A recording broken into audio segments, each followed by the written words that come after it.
বন্ধুরা, দক্ষিণবঙ্গে বাড়বে ভয়ঙ্কর তাপমাত্রা। ইতিমধ্যেই তাপমাত্রা নিয়ে দক্ষিণবঙ্গের জেলাগুলিতে সতর্কবার্তা জারি করলো আলিপুর আবহাওয়া দপ্তর। অন্যদিকে কালবৈশাখী ঝড়ের সতর্কবার্তা রয়েছে বেশ কয়েকটি জেলায়। তবে এই মুহূর্তে বাংলার আবহাওয়াকে নিয়ে আলিপুর আবহাওয়া দপ্তর কী জানিয়েছে, কোন কোন জেলাগুলিতে ভয়ঙ্কর তাপপ্রবাহের সতর্কবার্তা রয়েছে, কোথায় কোথায় কালবৈশাখী ঝড়ের সম্ভাবনা রয়েছে, সমস্ত কিছু আপনাদেরকে এই ভিডিওটিতে লাইভ আপডেটেই জানিয়ে দেব। তো ভিডিওটি শুরু করার আগে আপনাদের কাছে ছোট্ট একটি রিকোয়েস্ট রইল, নতুন হয়ে থাকলে অবশ্যই চ্যানেলটিকে সাবস্ক্রাইব করবেন এবং পাশের দেওয়া বেল আইকনটিকেও প্রেস করবেন এই ধরনের লেটেস্ট ভিডিও আপডেটগুলো সর্বপ্রথম সবার আগে পাওয়ার জন্য। তো বন্ধুরা, প্রথমত আমরা দেখে নেব যে এই মুহূর্তে আবহাওয়ার কি পরিবর্তন রয়েছে, কোথায় কোথায় বৃষ্টিপাতের সম্ভাবনা রয়েছে। তারপর আপনাদেরকে জানাবো তাপমাত্রার পারদ কোন কোন জেলাগুলিতে আরও বাড়বে। তো এই মুহূর্তে আমরা পশ্চিমবঙ্গের দিকে নজর দিলে দেখতে পাচ্ছি আকাশ পরিষ্কার।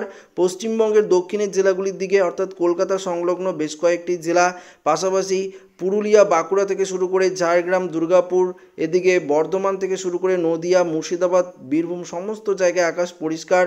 মালদা, দিনাজপুর, বালুরঘাটের দিকেও আকাশ পরিষ্কার, এমনকি কোচবিহার, আলিপুরদুয়ারও আকাশ কিন্তু মূলত পরিষ্কার রয়েছে।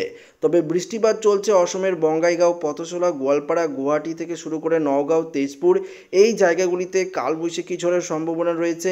বেসিক্যালি আমরা দেখতে পাচ্ছি ডিমাপুরের দিকেও কালবৈশাখী ঝড়ের সম্ভাবনা রয়েছে। তো অসমের দিকে বজ্র বিদ্যুৎ সহ ভারী বৃষ্টি এবং কালবৈশাখী ঝড়ের সম্ভাবনা এই মুহূর্তে রয়েছে। তবে মাঝরাতের দিকে যদি আমরা দেখি, মাঝরাতের দিকে আবহাওয়ার পরিবর্তন তো ঘটবে। মাঝরাতের দিকে উত্তরবঙ্গের দিকেও হালকা মাঝারি বৃষ্টিপাত হতে পারে। তবে অসমের দিকে কালবৈশাখী ঝড়ের পূর্বাভাস রয়েছে অসমের সব কয়টি জায়গায়।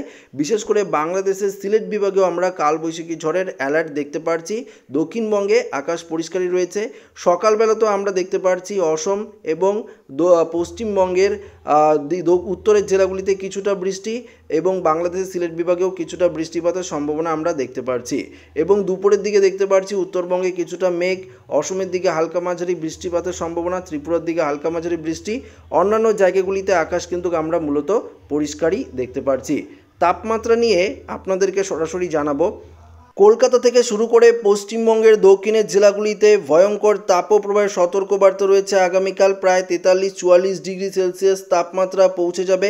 এদিকে ঝাড়গ্রাম, পশ্চিম মেদিনীপুর, পূর্ব মেদিনীপুর থেকে শুরু করে পুরুলিয়া, বাঁকুড়া, এদিকে কলকাতা, হাওড়া, হুগলি থেকে শুরু করে মুর্শিদাবাদ, এদিকে বীরভূম থেকে শুরু করে নদিয়াতে আমরা ভয়ঙ্কর তাপপ্রবাহের অ্যালার্ট দেখতে পাচ্ছি এবং আবহাওয়া দপ্তরের তরফ থেকে এই জেলাগুলিতে কিন্তু সতর্কবার্তা দিয়েছে এবং লুও বইতে পারে, ভয়ঙ্কর তাপপ্রবাহে জ্বলবে বাংলা, এমনটাই আবহাওয়া দপ্তরের পূর্বাভাস।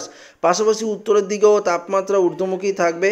তবে কিছুটা তাপমাত্রা নিম্নমুখী সম্ভাবনা দেখতে পাচ্ছি আলিপুরদুয়ার, কোচবিহার, জলপাইগুড়ির দিকে কিছুটা তাপমাত্রা নিম্নমুখী থাকবে, কেননা আকাশ মেঘলা থাকবে। অসমের দিকেও কিছুটা নিম্নমুখী তাপমাত্রা থাকার সম্ভাবনা রয়েছে এবং বাংলাদেশের সিলেট বিভাগে কিছুটা নিম্নমুখী থাকবে। অন্যান্য জায়গাগুলিতে বাংলাদেশের ভয়ঙ্কর তাপপ্রবাহের অ্যালার্ট কিন্তু রয়েছে। বিশেষ করে রাজশাহী, মেহেরপুর, পাবনা, খুলনা, বরিশাল থেকে শুরু করে যশোর, এদিকে আমরা পরিষ্কারভাবে দেখতে পাচ্ছি ভয়ঙ্কর একটা তাপপ্রবাহের অ্যালার্ট রয়েছে। পাশাপাশি ত্রিপুরার দিকেও আমরা একটা তাপমাত্রা সতর্কবার্তা দেখতে পাচ্ছি, প্রায় 35-36 ডিগ্রি সেলসিয়াসের তাপমাত্রা পৌঁছে যেতে পারে। তো বুঝতেই পারছেন যে আগামীকাল আরও তাপমাত্রা বাড়তে চলেছে। আগামীকাল দক্ষিণবঙ্গে কোনো রকম বৃষ্টিপাতের সতর্কবার্তা নেই, শুধু অসমের দিকে বজ্র বিদ্যুৎ সহ ভারী বৃষ্টি এবং কালবৈশাখী ঝড়ের অ্যালার্ট রয়েছে। আপাতত ঘূর্ণিঝড়ের কোনো সতর্কবার্তা নেই, যদি আপডেট আসে অবশ্যই আপনাদেরকে জানাবো। তো এই আপডেটটি এখানেই শেষ করছি। ভালো লাগলে লাইক করবেন, ওদের সাথে শেয়ার করবেন, নতুন হয়ে থাকলে চ্যানেলটিকে সাবস্ক্রাইব করে নেবেন। ধন্যবাদ।